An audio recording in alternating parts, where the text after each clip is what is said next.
to understand, most of these people are not ready to be unplugged. If you're listening to this, you are the resistance. The resistance. We are 5 days away from fundamentally transforming the United States of America. It's a trap! Welcome, Truth Seekers. I'm here today with Dr. Brian McClanahan. He is the author of 9 Presidents Who Screwed Up America. He's authored or co-authored almost a half a dozen books in total. And he also is the creator of the Brian McClanahan podcast. Oh, this is your Audible book, but you've got a podcast that I'll link to in the show notes. It's outstanding in terms of being a student of history. So I'd like to welcome you to the show, Doctor. How are you? Well, I'm doing great. Thanks for having me. I appreciate it. You graduated, I think, with your PhD from South Carolina. Is that where you still reside? No, actually, I live in Alabama. So, but yeah, I got my PhD and my master's degree in history from South Carolina, and I was born in Virginia and then grew up in Delaware and kept moving south. So I'm here in Alabama. Lived here for over a decade. So. Can I assume you would have been sensitive to the plight of the secessionists, or? Absolutely.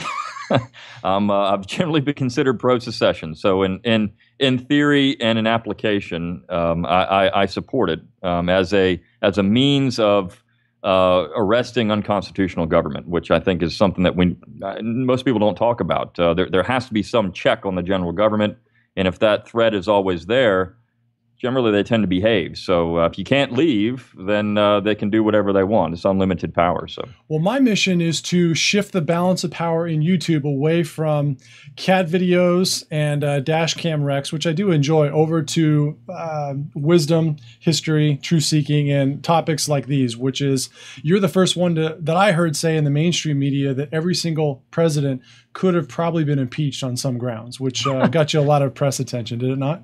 Oh, absolutely. In fact, I started saying that with my Founding Fathers Guide to the Constitution, and it was one of the talking points when I would do media. And I said, look, virtually every president in the last 100 years should have been impeached. And of course, people were all over that. How can you say that? I mean, these presidents did great things. And so I thought, well, I need to write a book about that. And so that's what turned into 9 Presidents Who Screwed Up America. And the fact is, when you look at the powers that the executive branch really has constitutionally, it's not very much. And so all the things we expect the president to do, when you take the laundry list of things that presidents get asked, what are you going to do about education? What are you going to do about the environment? What are you going to do about every single issue under the sun? Their response should be nothing, because I can't. And that's for Congress to do. Now, I can make recommendations, but I have no constitutional power to do this. But that's not what we do. We get presidents that come up with a policy position on just about everything. And people think they're going to change the world, and they're absolutely not. So I think this is a great misconception. It's something that is really problematic in the American polity, because if we actually focused our attention where it needs to be focused, which is your local community, state and local government, and then, of course, the Congress first, we might be able to solve some of the problems that we have politically. But, of course, everybody focuses, laser beam focused on that executive branch, and it's just incorrect. I feel like you should probably get a job as a Republican presidential strategist, because the only person who could lose more elections than they currently are doing is you, with your strategy about saying doing nothing. I don't think that'll get you very far. No, it probably wouldn't. But I mean, that's what they should really say. I mean, this is something that people should hear, and they don't. I mean, they want to hear the president say, "Yeah, I'm going to get you a job. I'm going to take care of your mortgage. I'm going to pay for your education." It's just not possible. So you're right. I mean, I guess if you want to restrict presidential power, then you don't want anyone elected. It's like, Brewster's Millions, none of the above. But we unfortunately don't have that, so people have to campaign. Jeb Bush's guy, there was a rumor that he made $13 million. He said it wasn't true. I'm like, you probably would have done it for what, half that? Just to say no, don't do anything? Absolutely. Yeah, I'm sure. $13 million, I'd take half to say we're not going to do anything. That'd be great. Could have gotten a good deal and the same return on you. I think you should look into that. Right. So I finished the book last week. It was outstanding. I decided to reach out to you. I've been listening to the podcast. I just love getting the historical perspective of someone who's done their homework. And I think a lot of people would be shocked. I just had a conversation last week with someone that I've known for a long time who I didn't realize was a student of history and has read every autobiography they can get their hands on about presidents. I said, well, who's your favorite? Who do you like? They said, Lincoln, far and away. Lincoln, best one. Well, why is that? Well, because he saved the Union. We wouldn't have United States of America today if it wasn't for Lincoln. In your book, he gets floored, lambasted, just destroyed in terms of constitutional behavior. So let's start with Lincoln and make your case. Why? This person? Well, first of all, that statement that he said we wouldn't have the United States, it's completely not true. In fact, you would have had the United States minus 7 states originally. So wouldn't have the Deep South. And Lincoln's actions going into the war led to other states leaving the Union. In fact, 6 other states. So the Union government still existed. You still had all your financial houses, your Army, your Navy, your government. The Congress hadn't dissolved. So you would have had the United States. But when you look at the Constitution, what Lincoln did, first and foremost, he had no formal declaration of war. Now, Lincoln got around this issue by saying, well, these states are in rebellion. But if you look at it that way, then he would have needed permission from the states themselves to send in the army. And he didn't have that either. So he's in this very, very interesting gray area about what he could actually do constitutionally when it came to the war itself. Other than that, when you look at all the other things that happened during the war, first of all, you had 30,000 Northern civilians arrested for opposition to the Lincoln administration. So he's suppressing civil liberties across the United States. If you look at much of the legislation that was signed and put into effect during the war, for example, the National Banking Acts, which are constitutionally dubious. So we have a central banking system again because of that. But you've got an income tax, which was declared unconstitutional, that he signed into law. So there's all kinds of things going on here constitutionally that are problematic. And then, of course, it's always, well, okay, you could say that, but he had to do that because of the war. And then he freed all the slaves. Well, when you look at the Emancipation Proclamation, there was actually a Supreme Court justice named Benjamin Robbins Curtis. Now, he had left the bench by this point, but he's from Massachusetts. He's an abolitionist, and he said, look, this thing is completely unconstitutional because what you're doing here is basically saying, because of the war, I can do this. And Curtis said, if you do this, you're going to open up a Pandora's box that can never be closed, because what will happen is every president in the future will say, because we're at war, I can do X, Y, and Z. And that's exactly what's happened in the future in the 20th century. So war has precipitated most often our suppression of civil liberties. And Lincoln was the one who really started that process back in the 1860s. It's been a crisis that we don't let go to waste, isn't it? Waging war. Exactly right. I mean, so if you look at even moving forward to Roosevelt, I don't know if you're going to ask me about him, but if you look at what Roosevelt said, Franklin Roosevelt, I mean, everything was a war. The Great Depression, we got to go to war against the Depression. We got to go to war against the Nazis or the Japanese. But every time we did that, we lost a little more of our civil liberties. So, and of course, federalism and this true nature of the general government. So, when you look at war, it's disastrous when it comes down to real constitutional government. It just doesn't work. Yeah, I'm definitely going to ask you about Roosevelt, or both Roosevelts, as a matter of fact. I think Lincoln's the one I wanted to focus on, though, because you garnered praise on your book in terms of crossing over the ideological spectrum. And one thing I definitely want to ask you about today, I'm seeing so many people who are learning about history, trying to figure out what liberal meant back then versus conservative, what they mean now, the whole delusion behind the switch of the parties.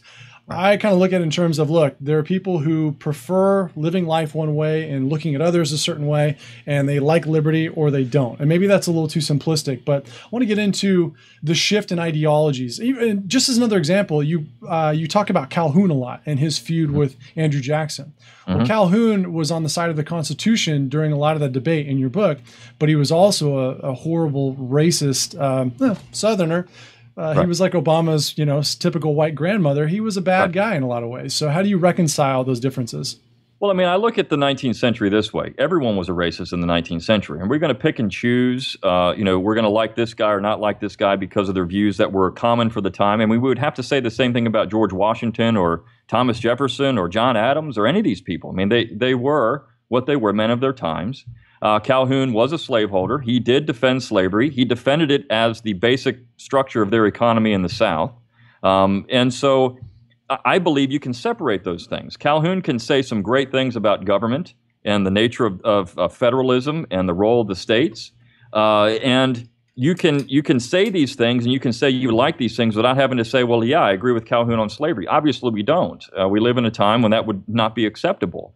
Or is morally wrong. So looking back at it, I think the best way to say is that, Calhoun said some really perceptive things about the nature of the general government and the Constitution, and we should pay attention to that. And I think that for a long time, Calhoun was recognized as someone who was important. Even John F. Kennedy, in his book Profiles of Courage, talked about John C. Calhoun as one of the great U.S. senators. So it's only been the last 50 years or so that we've really seen this shift. Well, you can't talk about that guy because he was a racist or he was pro-Southern or whatever it is.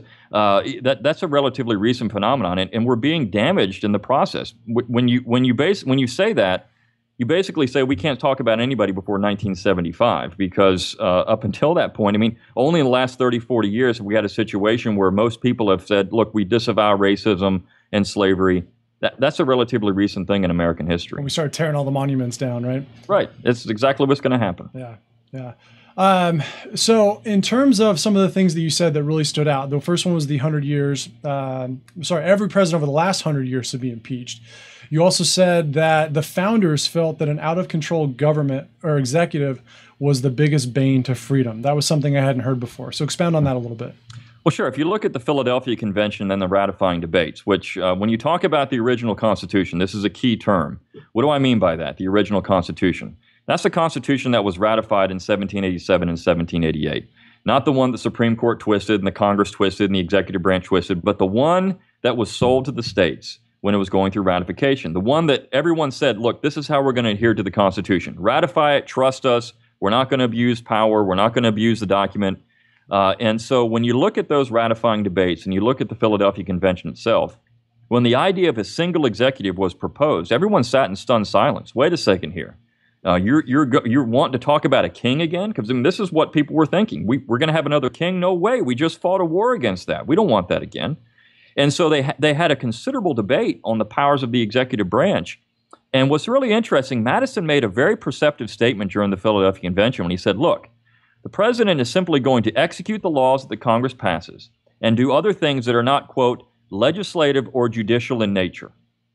So when you look at that statement, basically what he's saying is the Congress will pass laws, the president will put those into effect, and he doesn't even have control of the sword, unlimited. The Congress has control of that. He doesn't have control of the purse because Congress has control of that.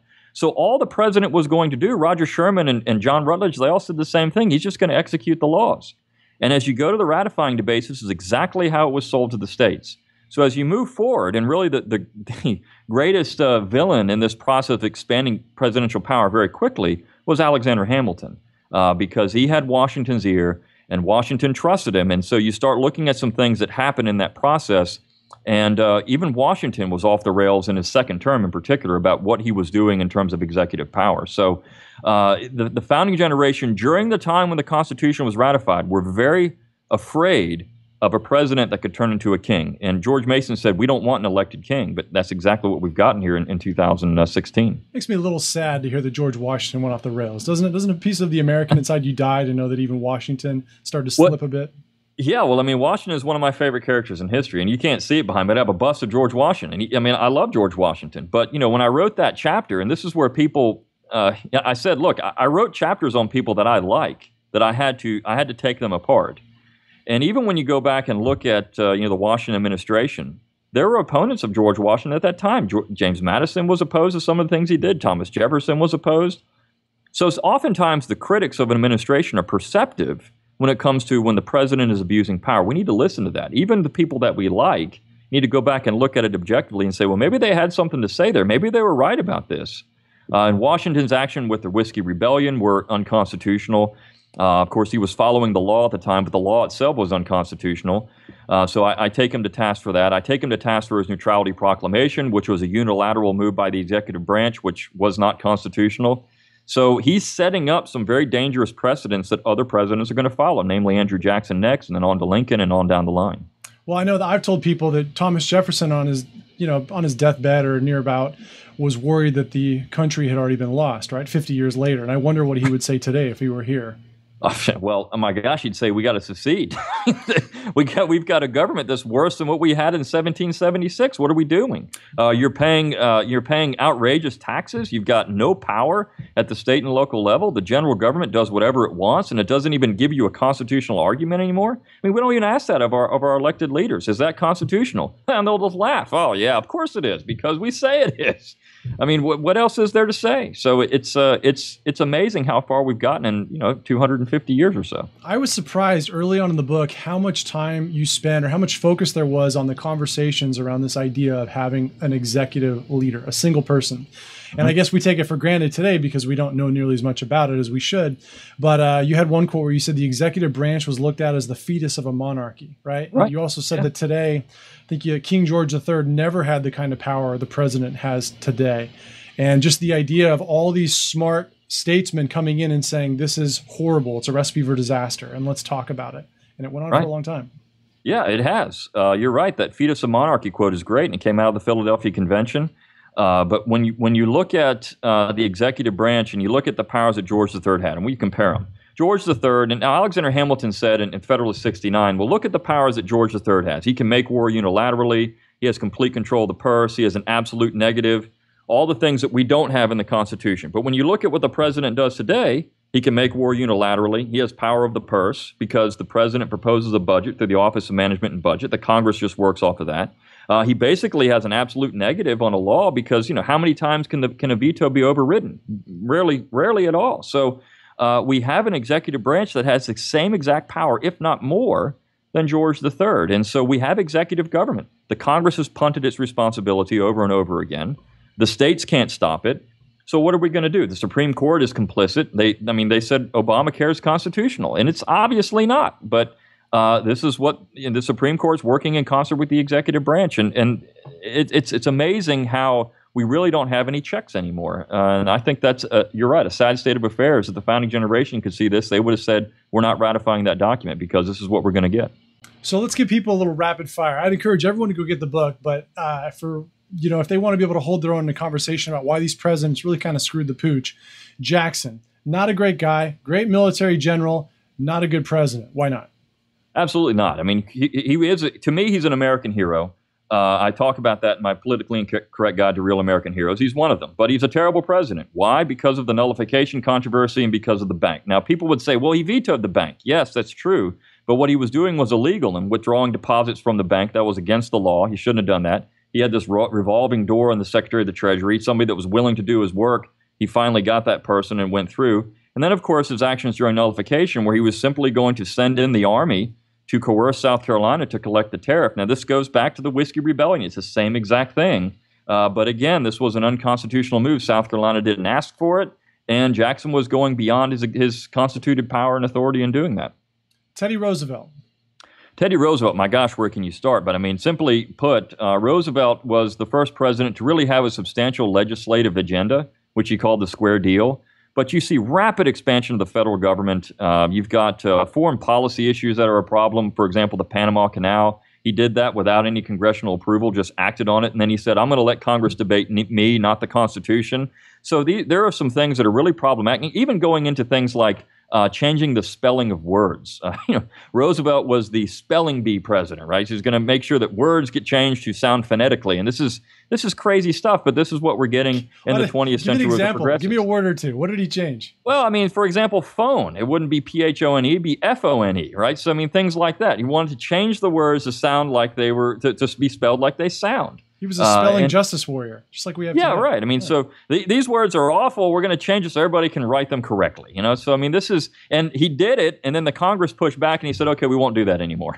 It's silly. But, I mean, this is what Teddy Roosevelt was all about executive power and making sure that people did what he wanted them to do. Did he put himself on Mount Rushmore? Oh gosh, that's a good question. How did he end up there? I don't recall. You should stump me on that one. I can't remember how that process was done, who was selected, and how they were selected. It wouldn't surprise me, but I can't answer that question directly. It's just one of those things where I'm thinking that couldn't have been a Democratic vote. Teddy had to know somebody. Well, it might have. I mean, people liked Roosevelt. He was very popular. So, I mean, they could have said, Roosevelt's an extension of the founding generation. He's a kind of a popular president. He's man of the people. It's highly possible they picked him for that reason. Yeah, and I remember reading the book. He was the youngest president at 42, and I thought right there, to me, that's a dead giveaway. Here's a problem. A guy who's in that much of a hurry to be in charge of the country, I'm skeptical. Right. Well, he was put on the ticket, and the people were very worried about that. They put him on the ticket to get rid of him because he was this progressive guy that Republicans at the time were still shading the other way. And he changed everything, and executive power and how we viewed the executive branch and executive authority. Roosevelt definitely was, the Roosevelt administration was a watershed in American history. So next president, probably my all-time favorite, the first PhD we had in office, and a favorite of every historian ever surveyed, Woodrow Wilson. How could you find something bad to say about this statesman? I hope you're being sarcastic about your favorite. A little bit. But yeah, I mean, Wilson is... Wilson, it was a disaster, again, in so many different ways. He's got his legislative agenda, which is the new freedom, and he's going to go out We're going to see dramatic expansion of federal power. In the same line with Roosevelt, you've got food police, you've got the economy police, expansion of control of commerce and trade, and then you've got the big disaster of World War I. And people don't realize World War I was one of the events that really set the blueprint for what Franklin Roosevelt was going to do in World War II, because he creates all of these boards and commissions that are designed to centralize the economy unconstitutionally. I mean, my gosh, the railroads were all nationalized. So you've got some real serious issues going on during World War I. Civil liberties are suppressed. You've got the sedition law, which is unconstitutional. So he's arresting people left and right. Sedition law is actually one of my favorite. Like, if you need to put someone in prison, call Woodrow Wilson. He's your guy. Yeah, right. Well, I mean, what people don't realize, that's actually a very interesting issue. When the first sedition law was passed in 1798, which Jefferson and Madison said was unconstitutional, people were saying, yeah, obviously it is at the general government, but why don't we just pass it at the state level? I mean, this was perfectly constitutional. You could do it in your state and put those people in jail there, but you can't do it from the general government. It violates the First Amendment. So that was one of the comebacks that people had. Well, okay, just pass it in your state. But of course, people don't look at it. They want a national solution for everything. So Wilson is just an unmitigated disaster. And I don't think we've really ever recovered from it. 100 years later, we're still living in the aftermath of Woodrow Wilson's America from 1916. Great man, that Woodrow. I miss him. I miss him dearly. Franklin, our good friend Franklin. Yeah, Franklin Roosevelt again. You've got another situation where it's you're continuing this progressive march onto disaster. But Roosevelt comes into office in 1933 and says, "Hey, you know what? What we're going to do? We're going to declare war on the Depression, and if Congress won't act, I will. So I'm going to act as a dictator here." One thing Wilson did that I forgot to mention, he established these dictators, right? The people that were control of different parts of the economy, and Roosevelt just continued that process. But we're going to get into the first iteration of the czar, right? Right. So eventually we got the czars. So. If you think about that, a czar is another word for a Caesar. Do we want Caesars running around America? I mean, are we the Romans? Are we the fascists? So the fact is, you had Roosevelt come in. We're going to declare war on the Great Depression. I'm going to give you all this great legislation that's going to, confiscate your gold. We're going to close the banks down unilaterally. They're going to restart them. We're going to have all this alphabet soup legislation. All of it's unconstitutional. I mean, it's blatantly unconstitutional, but the Supreme Court will find a way to declare most of it constitutional. The Congress will just do what I want. If the Supreme Court doesn't do what I want, well, I'll just pack the court. Add more judges. Congress blocked that, but I'm just going to put more of my guys on the bench so they can just get more of my way. And then, of course, you've got World War II, which did everything that Wilson did. He centralized the economy, told Ford, hey, you can't produce cars anymore. You got to produce airplanes. Stop making those pots and pans. Make some helmets. Why don't you? So, I mean, this is really a bad time. And people often say, well, yeah, but that saved the World War II saved the economy. Well, I point out in the book, well, it's kind of hard to say that, people could spend their money because they couldn't, right? There were rationing. You had all this cash building up because people couldn't buy anything. You couldn't buy a refrigerator for 4 years. You couldn't buy tires for 4 years. I mean, you couldn't get this stuff. So, yeah, people have got cash, but they can't spend it on anything. And then when the war's over, the economy tanks again, and it takes some private initiative to actually get it back on track. Certainly not if you want to buy anything in gold, right? That was a little tough. Oh, absolutely. You got give me your gold, because that's illegal to have that anymore. So this was completely unconstitutional. And again, I'm looking at the basis of the book is not whether I like the policies or not. Obviously, I don't. But were they constitutional? Was the president following his oath to preserve, protect, and defend the Constitution? And none of these people were. And that's the yardstick by which I measured these presidents. Not whether I like them or not. It's if they defended that oath. Yeah, and I'll put that in the notes. I should have mentioned that at the beginning. That's your guiding, basically your guiding baseline for the entire book, right? Did they or didn't they? Right. And so, this is why people say it's just my opinion about this. No, it's not. I mean, I go and look at objectively, do these people abide by their oath of office? If they didn't, they get criticized for it. And so there's Republicans and Democrats. Heroes. George Washington's in the book. I mean, my gosh, you can't take somebody more sacred than that and say they did something wrong. So I'm going after some sacred cows, and I've taken some heat for it. So Truman is next on the list. And it's funny because I feel like Truman kind of gets stuck in the shadow of some of these other progressive presidents who did not like the Constitution very much. I learned a lot, probably more than any other president I learned about Truman that I didn't know. Yeah, Truman's an interesting case. You're right, because he's kind of forgotten. But what happened after World War II is very interesting because we had all this stuff that go on during the war. The economy is being centralized, and you've got all these government boards and all these government agencies created. Well, Truman, ingeniously just said, okay, we're not going to take these away. We're just going to rename them something else, and we're going to keep it. So what we have now is basically the same government structure we had during World War II in 2016, and Truman is responsible for that. He unilaterally declared the war over. Congress didn't do it. He just said, yeah, okay, I say the war's over now. This is crazy. And then, of course, you have the ramping up of the Cold War.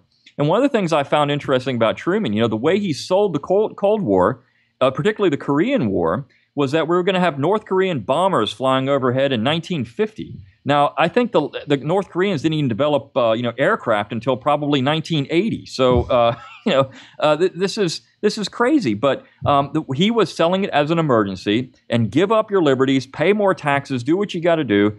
And I'm going to unilaterally deal with this Cold War situation. And my gosh, again, Korean War. There's no declared war there. But he just did it anyway. So when you look at the 20th century and how important Truman is and this idea of undeclared wars, keeping government bureaucracy in place, he had his own, his fair deal instead of the square deal, the New Deal. Very creative. He's got the fair deal, and of course he's pushing for national health care, all kinds of things that we eventually get. He basically took Roosevelt's second Bill of Rights and said, "These are going to be my talking points, and I'm going for it."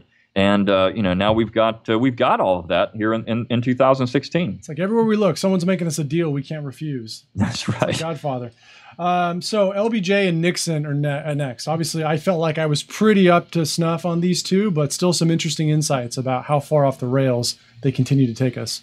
Well, sure. LBJ, if you're any student of the Great Society, it's all unconstitutional. The way that he sold this, again, it was, we need to do these things because these are things that are beneficial for the American public. Who cares about the Constitution? And then, of course, you've got the Vietnam War, which was another undeclared war. We have to remember LBJ cut his teeth in the Roosevelt administration. He was an old Roosevelt ally, and this is a guy that believed in the New Deal. He believed in expansive government. He grew up very poor in Texas, so he thought that the general government should come in and control education, control the environment, whatever it was. We're going to have a federal program to go do these things, whether it's constitutional or not. Who cares? And I'm going to act. LBJ was very famous for his treatment, they called it, where he'd get in your face and he'd laugh or cry or yell. But he was going to get his way. This is executive government. To the T. And so there's no doubt about it. LBJ was a person who was dramatically increasing the power of the federal government in the 1960s and early 70s. Yeah, and I look at LBJ as the guy who he wasn't. Barack Obama gets a lot of credit for being the guy that nobody would want to have a beer summit with, but I think LBJ should have that honor because that wouldn't. Oh yeah, fun at all. He is. Well, if you ever listen to the tapes, there's some tapes between Nixon and LBJ after LBJ is out of office and Nixon's in, and they're having a conversation. He sounds like a very nice guy. Of course, the untold story of LBJ, they called him Landslide Lyndon because he was buying votes in Texas to get in. In one particular case, he was up against Coke Stevenson. And, and early another campaign, this is when he's got the name for it because, lo and behold, LBJ lost, but they recount in one little area that LBJ had a lot of influence in. It comes back, oh, we forgot about these votes. And here you go, Lyndon, you're in.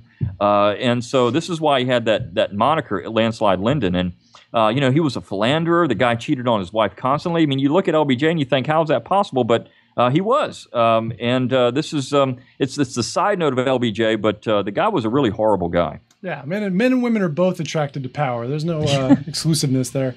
Right. So Nixon is interesting because Nixon gets so much of the froth and anger and contempt of certain progressives.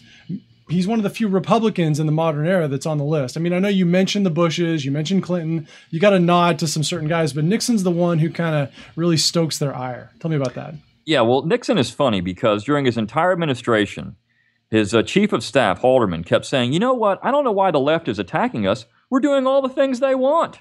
We're giving them environmental legislation. We're giving them affirmative action. We're giving them whatever it is they want. We're giving it to them. And they couldn't understand why the left just kept attacking him because it's not their guy. And so that was why. But yeah, Nixon is often regarded as conservative. And, if you get in a debate with Pat Buchanan on this, he's gonna go toe to toe with you and say Nixon was a really good president. I hope to. Someday. Well, I mean, but he's not. And so, yeah, I like Pat, but of course, Pat was in his administration. So the fact is, when you look at some of the things Nixon did, whether it's coming off the gold standard, now he had to come off a precious metal standard because we had spent so much money during the Great Society, and the Congress gave us, this baseline budgeting bill eventually, where we couldn't cut spending, we could only grow it. So he had to come off of the precious metal standard, which wrecked the economy. You look at all the spending; it increased dramatically. The value of the dollar only went down like 55% in a decade. Come on, it's not nothing to be. No, I mean that's it. You're right. I mean, come on, it's not 100. Half. Right, it's not 100%. It's 55. Yeah. But when you look at all the things Nixon did in office, and of course you got Watergate, which I take him to task for that, and trying to shield the executive branch from any kind of congressional oversight. And I use Sam Ervin, who's a great forgotten senator. People don't like Sam Ervin on one hand because, of course, he's against the Civil Rights Bill, right. But he really is strong on the Constitution and civil liberties. And you got to say this guy was right at times about that stuff. And so, it's amazing. You can't compare. You can't say this guy because of this he's terrible. You got to look at their entire picture and say this guy was right about this issue, and so we should pay attention to what he's saying. And Nixon was just really a disaster when it comes to executive power. There's no doubt about it. I feel like I want to ask you, when you're talking about Washington, Alexander Hamilton, to me, was he just a dapper chap who could really cut a rug? Like, why did Washington defer to him so much? Did he see Hamilton? Look, Hamilton, as much as I don't like what Hamilton stood for, I really admire Hamilton for certain things. Number one, he was a brilliant guy. This guy was a workhorse. And, if you asked him, look, Hamilton, I need you to sit down and tell me if this bill is constitutional. Okay. He would write you 7,500 words, whereas Jefferson would give you maybe 1,000. This guy was a workhorse, and he was brilliant. At 17, he's writing pamphlets and making speeches that 35, 40-year-olds were impressed by. He was just a really brilliant guy. And of course, he's ambitious, and he wanted the general government to have a tremendous amount of power. Part of that's because he never really was attached to a state. Hamilton was not born in the original 13 colonies. He was born in Barbados. And so he comes over to the United States, what became the United States, and he really doesn't attach to New York. He's from New York, but he's really not. Of course, his wife is from a very old family there. But he's not like Washington, where Washington is Virginia to the bone. Thomas Jefferson called Virginia his country.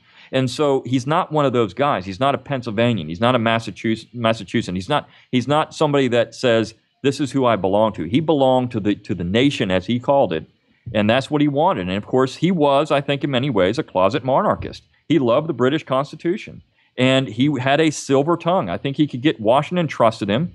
Washington relied on him during the war, and I think that Washington just believed in everything he had to say eventually. So, and that's the part Hamilton had a lot of obviously power. You had a lot of truth to back up your assertion. I just look at him as a guy who you just want to put your stock in him, right? And I look at Nixon and say, this is the mistake he made. He cared way too much what people thought that he really shouldn't have even considered whatsoever. Exactly. I think you're right. Nixon was concerned about polls, and he barely lost in 1960. He probably won. If there wasn't some voter fraud. And if he had challenged 1960, he probably won. He barely won in 1968. So he was going into 72, and he doesn't want to lose that. He wants to win in a landslide, and he did. You look at the 1972 election, there's no way if they were actually going out, it depends on what conspiracy theories you believe in, but if they were actually going out to dig up dirt on his opponents at Watergate Hotel, it was a worthless enterprise because Nixon was going to win.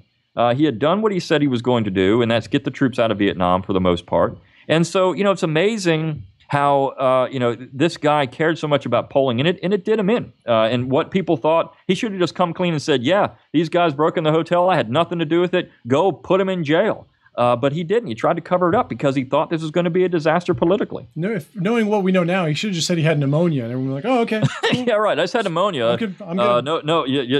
No big deal. Carry on. Look the other way. I'll be fine. Yeah. Next. So the last one on the list is Obama, and like I said, you give kind of a hat tip to the presidents in between he and Nixon. But the thing about Obama, as I look back at him and LBJ and Woodrow and Theodore R. Squared. All of them you mentioned have this kind of thinly veiled or outright contempt for the Constitution. They talk about it, they write about it. As I look at the contempt of Constitution cake, the top layer has Obama standing by himself without a bride, just him at the top saying, look, it's a charter of negative liberties, a couple other choice lines in there about how it just wasn't getting the job done. And I think every time a president says this, it's unfortunate the populace goes, you know what? He's right. The Constitution's an outdated document. It's organic. Right. It needs adjustments. It needs to be fixed. Right. Well, I mean, you're right. I mean, and I have a response to that. Well, then amend the Constitution. If you don't like it, then amend it, but don't just violate it. And there's actually an interesting book by a guy named Terry Moe, and it's entitled Relic. And his basic position is that what we need to do, and my last podcast was on this, what we need to do is go out and give the president legislative authority to propose, not just propose legislation, but write legislation. Well, my point is he already does that. I mean, what's new? So there's really nothing to see there. But the idea is that we need stronger executive power because that would solve problems. And basically, that's what Obama does. He just does it, and then Congress can get in line or they can take him to court, whatever it is. But he's going to do it. And, who cares? Now, of course, he always shields that by saying, well, I was a constitutional lawyer. I taught the Constitution. Well, so what? You didn't teach it well, I guess, because you obviously don't care about it. And the point I make in that last chapter is that, look, for the last 4 administrations, we've had this slide into an elective monarch. And I think all of them are responsible for it in one way or another. But Obama has shown the most contempt out of the last 4, whether it's George H.W. Bush, Clinton, George W. Bush. Obama just doesn't care if it's constitutional or not. He's just going to do it. And, he does say, well, I can't do that. But I think at the end of the day, he's perfectly fine with giving executive orders or acting unilaterally when he has to get the job done in whatever job that may be in that he supports. Yeah, and you did mention in the last chapter some of the arguments you proposed for fixing this. And I want to kind of couch this in an argument that I have when I've discussed Trump a lot and what he's going to do and what he's not going to do and the problems that he can't fix even if he wanted to. And one of them is the Supreme Court. Whoa, Supreme Court justices. And I thought, you know what? That's a Band-Aid because Kennedy and Roberts definitely were Republican nominees and neither one of them has done us that much good lately. So I look at the Supreme Court and say it has to be dialed back. That's the solution. The presidency has to be dialed back. That's the solution. Talk to us about some of the ways that you propose we do that. Well, I mean, one of your points about the Supreme Court is excellent. In fact, Congress could do that if they wanted to. They could actually reduce the number of judges to 3 if they wanted to do that. They could just take it down to 3. They could remove jurisdiction over many issues that they cover and just say, look, and they could make them ride the circuits again and keep them so busy they wouldn't have time. Or they could say you have to hear every single case that comes before you. Congress could change the court. People don't realize that. They could make the Supreme Court impotent if they wanted to, generally.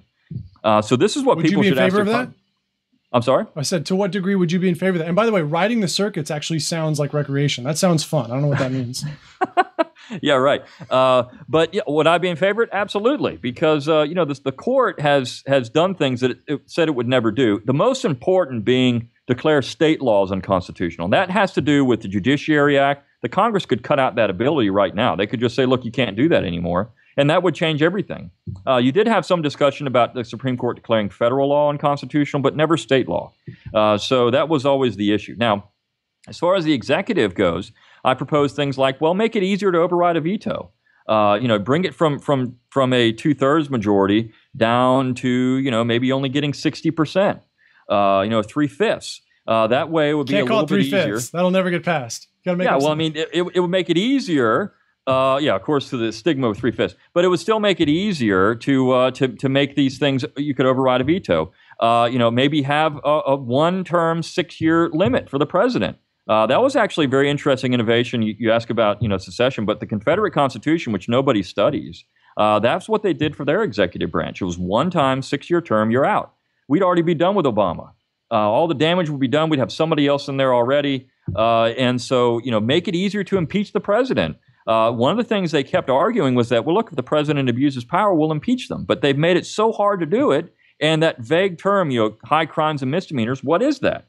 We'll define those things. Have an amendment that defines what would be an impeachable offense for the president, and then get rid of these people as they violate the Constitution. So there's several things I think we could do, but it all would have to go through amendment. What was the rationale back then for impeaching the president? Did it all have to do with Lincoln and the way they thought he was running the show? It must have been build-up before that, right? Who were they? For the 6-year term for the president, the single term. Okay. For the Confederate Constitution, Yes. Well, what's interesting about that is that they looked at what they've had before, and they had a problem at times with your two-term presidents, because they thought in the second term they tend to do stuff we don't like, and that's generally true. When you look at presidents, it's the first term. It's usually a little better than the second. Why? Because the second, they're going to do whatever they want. They can't get reelected. So what they did was say, okay, we're just going to give them 1 6-year term, and that way they get it all out of their system. We can get rid of them in 6 years. We can go to somebody else. It also gives you a little more stability because the president's not out campaigning for reelection all the time, or people or surrogates aren't campaigning for reelection. They're in. They've got 6 years, and that's that. There was some discussion about that in Philadelphia during the Constitutional Convention or Philadelphia Convention. And in fact, New Englanders wanted to do that too. They wanted to limit the president to 1 4-year term. In 1815, they talked about this, having an amendment to do that. So that was to try to curtail executive power. There's no doubt about it. That was the simple decision that was made in that regard. I like the idea. And if it wasn't for the 17th Amendment, John McCain wouldn't be on his 15th 6-year term by now. But that's right. It's ridiculous. I would love the 17th Amendment to get repealed, because then the states would still have control of the Senate. I'm going to do a video about it. Maybe you should do a podcast on that, and I'll copy everything and turn it into a YouTube video. No, I'm teasing. All right. So those are the bad. And then you mentioned some of the good. I got into a conversation recently with someone and told them that Coolidge is my favorite president, and they actually called me the R word, which, trigger warning, that stands for retarded. Said he was the reason we got into the Depression. He basically was a stump on a log, biggest waste of a presidency of all time. And I went, okay, what do you say to this? Well, Calvin Coolidge was, in my opinion, the best president of the 20th century. You got slim pickings, and people would say, what about Reagan? Well, his favorite president was Calvin Coolidge, so just go to the guy, right? But, Coolidge very much believed in reining in the general government, and he actually did one thing that I really liked. There was an agricultural bill that was up, and it was very popular, and the Congress had passed it, and he vetoed it. And his veto message is superb, because what he does is take apart this broad interpretation of the Commerce Clause. And he says, look, the Commerce Clause is never designed to be the do anything you want to do clause. You can't just say it's commerce, so we're going to do it. So he actually goes back to an original meaning of the Commerce Clause, and he vetoes this bill. It's wonderful. But Coolidge, just in terms of policy, he was very much interested in reining in executive power, not being this guy that was out there crafting legislation. He wasn't out there trying to say, we're going to unilaterally act. He was going to act within the constraints of the Constitution. My favorite story about Coolidge is when he was told that Harding had died, he woke up, took the oath of office, and then went back to bed. Who would do that nowadays, right? They'd be out there, message on the TV, you got to talk to the people. Coolidge's like, I'm just going back to bed. I'll deal with this tomorrow. That's wonderful. It's like you got up to get a sandwich. It's like, by the way, give me the Bible. Okay, we're good. Dad, you can do it here. Just swear me in. I'm good. I'm going back to bed now. See you tomorrow. This is the mark of the man. He actually called himself a dinosaur at one point after he was out, because he said, look, what people want of the executive branch is something I could never deliver, and that's to be essentially a dictator. And Coolidge was not that way, and so I give him high praise for that. And we talked about people saying negative things about George Washington's policies. How did they do? What was the language or parlance back then in terms of they weren't hateful, bigoted, homosexual, haters? What were they back then? If you said horrible things about Cal, were you just a progressive? Were you just a concerned citizen? What were you? I think for the most part you were a progressive, and you were concerned. Now you got to remember, Coolidge won with huge landslides. At the time in the 1920s, the economy was great; people were happy. He didn't have a whole lot of opposition, but generally people were civil. They didn't like his policies. They wanted the general government to do more. They thought he might have been too tied into big business. Or they thought that, even like someone like Herbert Hoover, who was in his administration, he wanted Coolidge to do much more when the Mississippi River flooded. And Coolidge said, no, we can't do this stuff. This is up for private enterprise. Is that the one where he actually had there was one instance that I remember reading about in Amity Schleye's book where he passed or vetoed a law, and then he had a calamity happen in his home state and said, not do anything. It's not my job. Yeah, exactly right. The thing about Mississippi, what he got terrible, press for this, because he said, I know these people are hurting, and you had a lot of African Americans in that area who had long been Republicans, and they were the ones who were hurt the most. Mississippi River, state of Mississippi, these people were just, and he said, look, I can't do this. The Red Cross has got to go in and do something. And you're right. He even went hands off in his own state when a natural disaster occurred. So, Coolidge was very consistent, which is I find refreshing. You don't often see that. Yeah, I mean, Kanye West was there sending telegrams that Coolidge hated black people. It must have been horrible. That's right. Experience. You couldn't. They had hashtag Black Lives Matter all the way back then. So that's when it all started. So you work in higher education. You're a PhD. I'm curious to get your take on a couple of things. Let's talk about education. Let's talk about Trump as it pertains to power and government. Education, in my opinion, has been taken over by an ideology of progressives. And in my opinion, everything they touch eventually decays, dies, and suffers a horrible end. What is the future of higher education, in your opinion, as someone who works in the field? Well, I think that's a very good question. It's hard to see. It's hard to see the future. I would say that one thing that students are starting to buckle under is actually an environment the general government created. And I go into this with LBJ. When you look at student loans, LBJ wanted to ensure that everyone could go to college. So you get the Pell system established. But what that does is it's just like in healthcare, it creates an environment where the education institutions know they have a certain amount of dollars. And so they start raising costs. And now this is why college has gotten so expensive. People think it's all because of these greedy professors or greedy colleges. No, it's really because the general government says you're going to get X amount of dollars no matter what. And so college goes up because of that. And of course, then you guarantee the student loans and you put them in a situation where they have to pay. And, they're going to take out loans. So I don't know. I think that a lot of people are starting to see that maybe higher education isn't necessary at times. You have a lot more men in America that are getting blue-collar jobs, or at least looking at that option, or entrepreneurs who say, I don't really need this. I can go and start a business. I can get in technology. I can do something on the internet. I can do something where I can make money, and I don't need to have a college degree. And so I think in some ways you're seeing maybe a little pushback. One thing I could see in the future might be that there's more private, self-education things going on. Like, for example, the Liberty Classroom organization I'm involved with, where you pay $89 and you've got a whole bunch of college professors teaching you history and economics and everything else. And so it's not college credit, but people are getting this at home and they're becoming educated in ways that, my gosh, you couldn't do if you went to your safe space there at Pick Your University and had your syllabus with trigger warnings in it. I mean, it's laughable what's happening, but I think even there's some pushback at that. University of Chicago has come out and said, we're not going to do this. And I think some other schools are going to follow suit. It's destroying what education is all about, and that's exchanging ideas. It's ironic the University of Chicago doesn't mess around. I read some articles about Friedman's time there where they don't buy into this nonsense, which doesn't make sense. It's refreshing that they did this recently. So we'll see what happens. Yeah, I look at it as being ripe for disruption, and the attitude that permeates the college atmosphere. I want to talk about the general electorate, because when I get into discussions about Trump, it's Trump or Hillary, rah, rah, rah. And I think to myself, there's no way that even if Trump wanted to, he could solve the problems that have aggregated over the last 20, 50, 100 years. Can't do it. He just came out and said that he is probably going to be the last Republican president ever elected. And I thought, well, then what difference does it make if you get elected or not? Right. At all.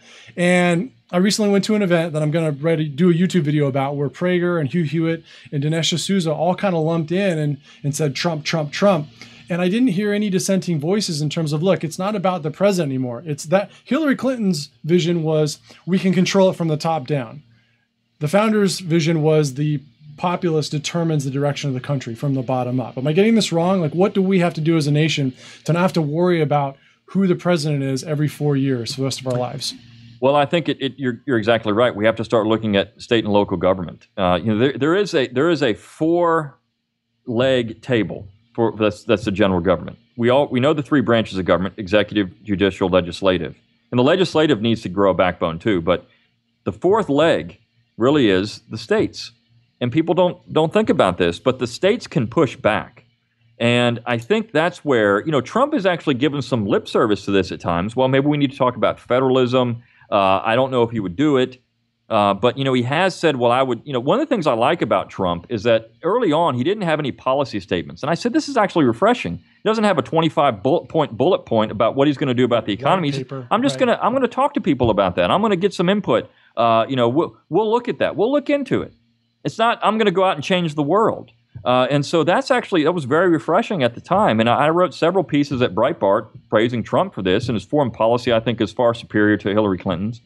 So I think Trump could make an impact, but I mean, you even look at, say, Reagan. I mean, Reagan was able to do a few things, but then what happened? I mean, then we had George H.W. Bush and Bill Clinton and George W. Bush and Barack Obama. So did he change anything?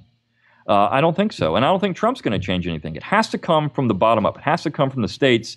And it has to come, I mean, look, if you look at the original Constitution, the states had a tremendous amount of power, and they have to take that power back. If they could do that, I think you would see a much more responsible general government and, of course, much happier American population. Outstanding. Yeah, so I'm skeptical of Trump, and I take heat for it, but I think it's just we're putting all the emphasis in the wrong place, in my opinion. That's what my argument is. It's just not going to make that much of a difference. Yeah, we always do. We every 4 years, it's like, okay, we're going to vote. We're going to get the president in there. Everything's going to change. But that's not what we need to do. We need to focus more attention on your city council. I mean, I ask my students all the time, if every level of government was to disappear tomorrow, which one will you miss first? And people they think about it, and I said, well, you miss your local government. That's your police force, your fire protection in many cases, your trash pickup, your water, your sewer, all that would be gone. But the general government has nothing to do with that. So why do we focus all this attention? You should go to your city council meeting, be hammering those people every day to do things to better your community. If that's what you really want to do, it's your school board. I mean, so these are the things that we can control. I can't control what Donald Trump. I mean, Donald Trump wouldn't care what I said, or Hillary Clinton wouldn't care what I said. I can't control them unless I have millions of dollars to give them. But I don't have that. So it's simply you got to go where you can have an impact. 50 people at the local courthouse is going to make an impact. 50 people in the steps of the Capitol, they're just going to be mosquitoes. It's nothing. So go where you can have an impact. So question, if you could give one speech, one podcast, one lecture that everyone would hear, it's Super Bowl Sunday and they're here to hear Dr. McClanahan, what would you say to them? What's your message? What do you want to be remembered for? It would be just that. And I use a term all the time, think locally, act locally. We have the environmentalists say, think globally, act locally. No, think locally, act locally. It's just what I said in that statement I just made before this. But do what you can do. And I actually have a podcast on that titled Think Locally, Act Locally. So, all right. Go out there and find your talent. It's even control your family environment. I mean, this is where you have the most impact. Your children, teach them the proper thoughts about the Constitution and government and economics. I mean, really have an impact in their life. Make them good citizens. Teach them morality and ethics. Because when they get out in the world, if you do that, you're going to have better citizens. So if that's all you can control, then just do that. But if you like to be interested in politics, then do that. If you're a person that's interested in helping people in your community, join the Red Cross. Go out and volunteer at your fire department, or do things like that really infect the people around you locally.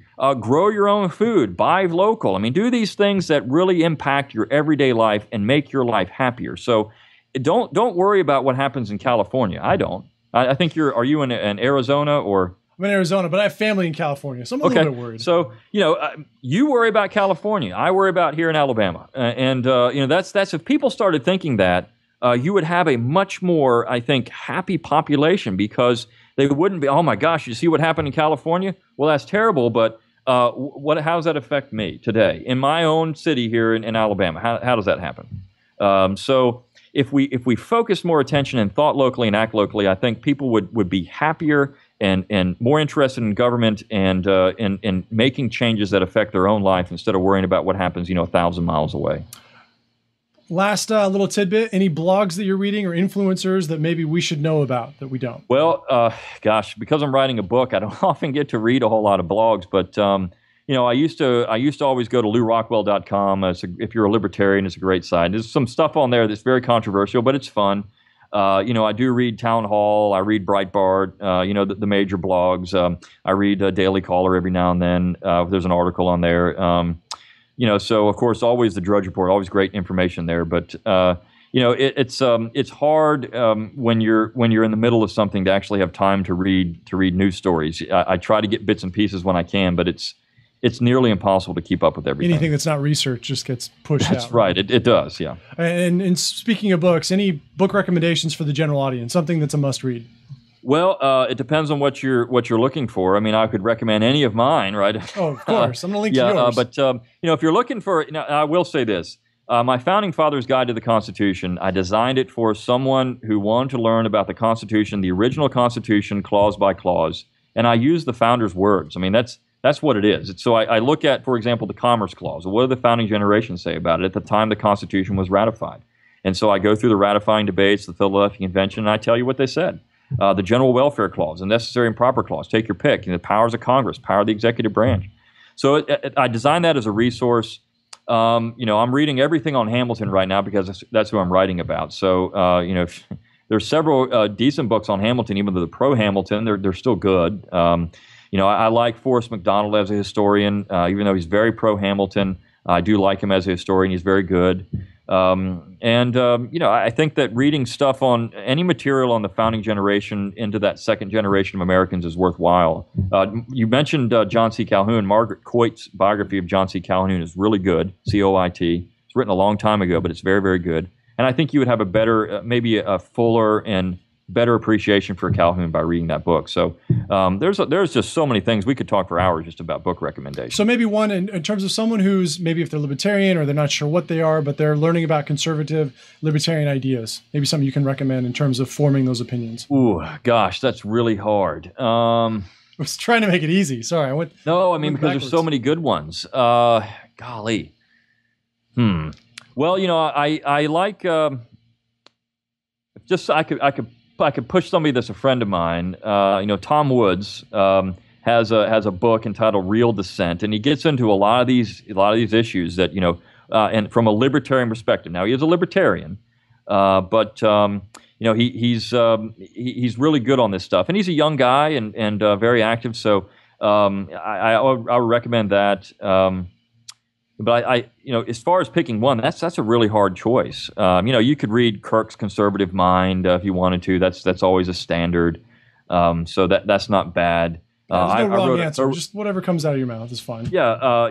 I co-wrote a book with my advisor in graduate school entitled Forgotten Conservatives in American History, where we get into this issue of what is American conservatism, and we talk about Calhoun in that book. But there's others that are kind of these people that nobody knows much about. So that's a good one. And all those things, if you're going to link to anything that I've written, if you're going to link to my website, you can get them all there. You can get autographed copies there. So if you want to buy an autographed copy, I'd be more than happy to send them one. But they're all available on Amazon too. Well, Truth Seekers, this is Dr. McClanahan, author of 9 Presidents Who Screwed Up America and what you and I are trying to do to fix it. So, Doctor, I appreciate your time. You've been a wonderful guest. Thank you for coming on. And we'll look forward to your next book, which, can you tell us when it's being released? In September, and I can just give you, it's going to be on Hamilton. So it's going to be out in September, and it should be a lot of fun too. It's going to be just as controversial as the one I just wrote, so it'll be fun. Same publisher, different publisher? Same publisher, yes, Regnery Publishing. Okay. So it'll be good. Thank you for coming on. Appreciate your time, and I look forward to seeing more work in the future. Well, thanks a lot. Appreciate you having me. You're listening to the absolute unadulterated truth, courtesy of the Oh Hail Yeah Show. Want more? Hail yeah, you do. I want the truth! You can't handle the truth! Make sure you never miss an episode by subscribing to the Young Cons podcast on iTunes or SoundCloud. And make sure to check us out online at youngcons.com/podcast. Or chat us up on Twitter at RealTJHale. But I'm a big fan of money. I like it. I use it. I have a little. I keep it in a jar on top of my refrigerator. I'd like to put more in that jar. That's where you come in.